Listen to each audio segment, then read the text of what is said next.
France Bob Indo European താരതമ്യ വ്യാകരണ ശാസ്ത്രത്തിൻ്റെ പിതാവാണ് ഫ്രാൻസ് ബോബ്. ഇപ്പോൾ താരതമ്യ വ്യാകരണത്തിൻ്റെ പിതാവ് എന്നാണ് ഫ്രാൻസ് ബോബിനെ വിശേഷിപ്പിക്കാറുള്ളത്.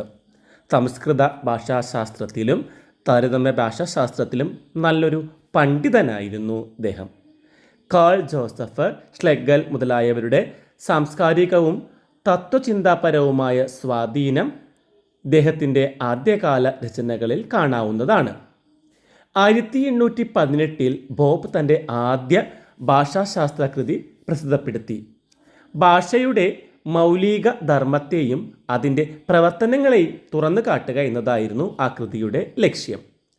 ക്രിയാപദങ്ങളുടെ ഘടന, അതുപോലെ തന്നെ ലളിതമായ സജീവ വസ്തുക്കൾ ഭാഷയിൽ അടങ്ങിയിരിക്കുന്നു എന്ന് അദ്ദേഹം ഈ പഠനത്തിലൂടെ ചൂണ്ടിക്കാണിക്കുകയുണ്ടായി.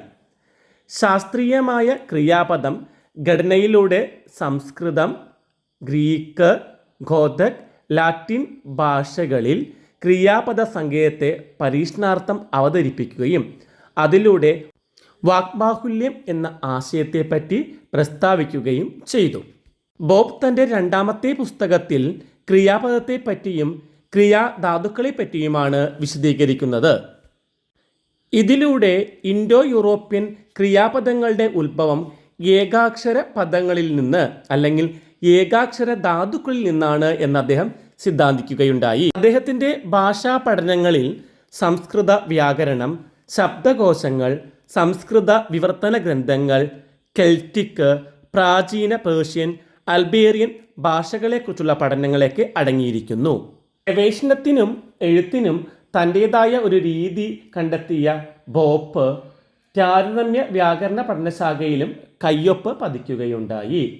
പൊതുവെ ഭാഷയുടെ ചരിത്രത്തെ അദ്ദേഹം സമീപിച്ചിരുന്നത് ചരിത്ര പ്രകൃതിവാദത്തിൽ ഊന്നിയായിരുന്നു. ഭാഷയെ സങ്കീർണമായ ഘടനാരൂപമായി കണ്ട് അവയുടെ തുടക്കവും വളർച്ചയും അപഗ്രഥനത്തിലൂടെ കണ്ടെത്തുവാനും ബോബ് വാദിച്ചു.